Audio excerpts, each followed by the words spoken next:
আপনাকে যেদিন পিটিয়ে পিটিয়ে হত্যা করা হয়, আমরা দেখেছি আওয়ামী সরকার যখন 2009 সালে ক্ষমতায় আসে, তার পরবর্তী পুরো সময়টায় আমরা দেখেছি কি পরিমাণ যারা বিরোধী মত প্রকাশ করে তাদেরকে শিবির বানিয়ে হলে হলে নির্যাতন করে কিভাবে থানায় তুলে দেওয়া হতো।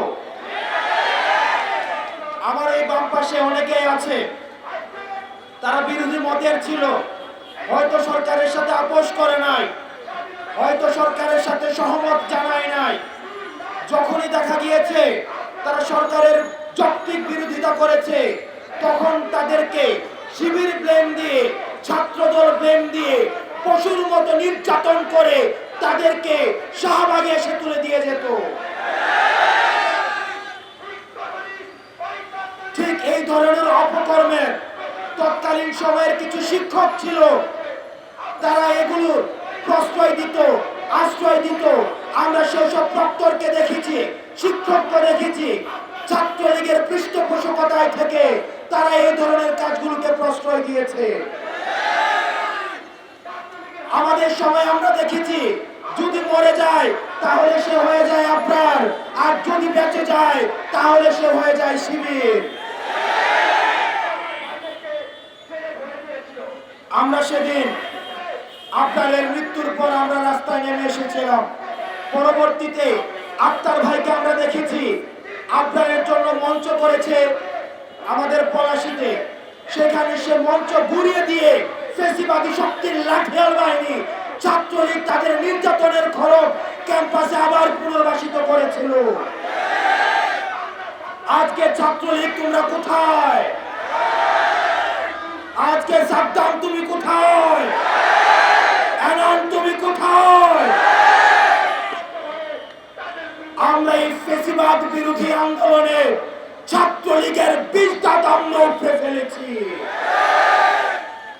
আজকের এই দিনে এসে আপনাকে আমরা স্মরণ করি, তার সাথে সাথে আমরা স্পষ্টভাবে ঘোষণা করছি,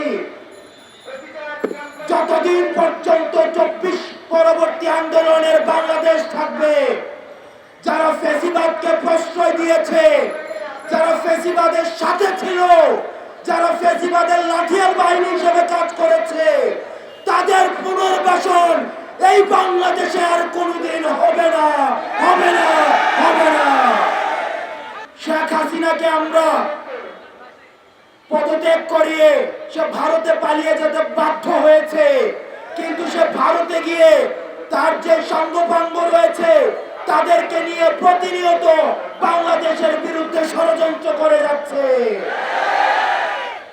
আমরা খুনি হাসিনাকে স্মরণ করিয়ে দিতে চাই। ওয়েস্টার্ন মিডিয়াতে, ইন্ডিয়া মিডিয়াতে আমাদের ছাত্র নাগরিকের অভ্যুত্থানকে জিহাদি অভ্যুত্থান হিসেবে দেখানোর চেষ্টা করা হচ্ছে, কিন্তু এটি কোনো জিহাদি অভ্যুত্থান ছিল না, এটি ছিল জুলুমের বিরুদ্ধে মুসলিমের অভ্যুত্থান। সুতরাং আমরা মুসলিমরা রাস্তায় নেমে এসেছিলাম, আমরা জুলুমের পতন ঘটিয়েছি, আমরা আওয়ামী লীগের পতন ঘটিয়েছি, যারা গত 16 বছর ধরে বাংলার প্রত্যেকটি ইঞ্চি ইঞ্চি মাটিতে জুলুম কায়েম করেছিল। ভবিষ্যতে যারা জুলুম প্রতিষ্ঠা করার চেষ্টা করবে, আমরা ছাত্র নাগরিক সব ষড়যন্ত্র রুখে দিয়ে আমরা এই জুলুমকে বাংলার মাটি থেকে স্থায়ীভাবে উৎখাত করব ইনশাআল্লাহ। প্রিয় সহযোদ্ধা, আপনারা ইন্ডিয়ান মিডিয়াতে, ওয়েস্টার্ন মিডিয়াতে আপনারা দেখবেন দাড়িটুপি মানুষগুলোকে কিভাবে জিহাদি এবং জঙ্গি ভাবে ট্যাগ দেওয়া হচ্ছে। আওয়ামী লীগকে আমি বলতে চাই, আপনারা টুপ করে দেশে ঢুকে পড়বেন এই আশা আপনারা বাদ দিয়ে দেন। আপনারা মানুষের মানবাধিকার লঙ্ঘন করেছেন, ভোটাধিকার লঙ্ঘন করেছেন, শিক্ষার্থীদের হিউম্যান ডিগনিটি লঙ্ঘন করেছেন। আপনারা গণরুম গ্যাস রুমে এক একটি কনসেন্ট্রেশন ক্যাম্প বানিয়েছেন। আপনারা যদি আর বাংলাদেশে কখনো ফিরতে চান, আপনাদের প্রত্যেকটি এই আপনাদের জুলুমের বিচার নিশ্চিত করে ছাত্র নাগরিক সিদ্ধান্ত নিবে আপনারা এই বাংলাদেশে আর কখনো ফিরতে পারবেন কিনা। বিভিন্ন রাজনৈতিক দলকে বলতে শোনা যায় তারা নাকি আওয়ামী লীগকে ক্ষমা করে দিয়েছে। আওয়ামী লীগ যে ধরনের অপরাধ করেছে, মানুষের গলা চেপে ধরেছে, আমরা দেখেছি আয়না ঘর প্রতিষ্ঠিত করেছে। আওয়ামী লীগের আগামী 100 বছরও যদি জেল খাটে তাদের বিচার নিষ্পত্তি হবে না, হবে না, হবে না। সুতরাং আওয়ামী লীগের দোসর, ছাত্রলীগের দোসর আপনারা যারা রয়েছেন, আপনারা বাংলাদেশের রাজনীতিতে পুনর্বাসিত হওয়ার চিন্তা বাদ দিয়ে দেন। আমি দেশের সুশীল সমাজের কাছে দৃষ্টি আকর্ষণ করছি, আপনারা আপনাদের জায়গা থেকে আওয়াজ তুলুন।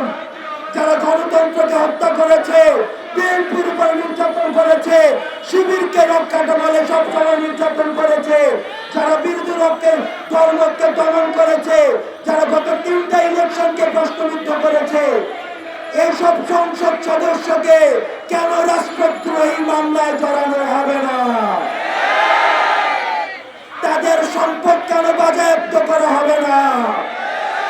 গত 3টা ইলেকশনকে আমাদের বাজেয়াপ্ত করতে হবে, 3টা ইলেকশনকে অবৈধ ঘোষণা করতে হবে, আমাদের সংবিধানকে বাতিল করতে হবে এবং আমাদের পুরনো সংবিধানের যে রাষ্ট্রপতি রয়েছে তাকে দ্রুততম সময়ের মধ্যে অপসারণ করতে হবে।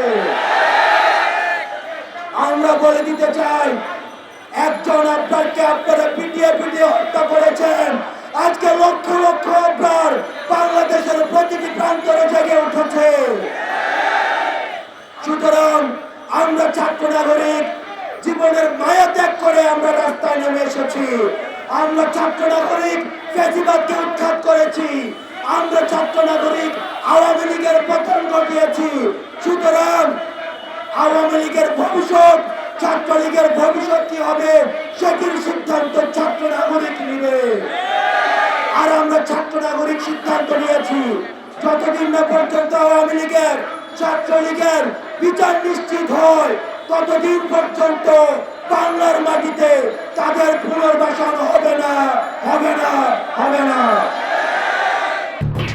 এলো খবরের কাগজ, নিখাদ, নির্ভীক, নিরপেক্ষ।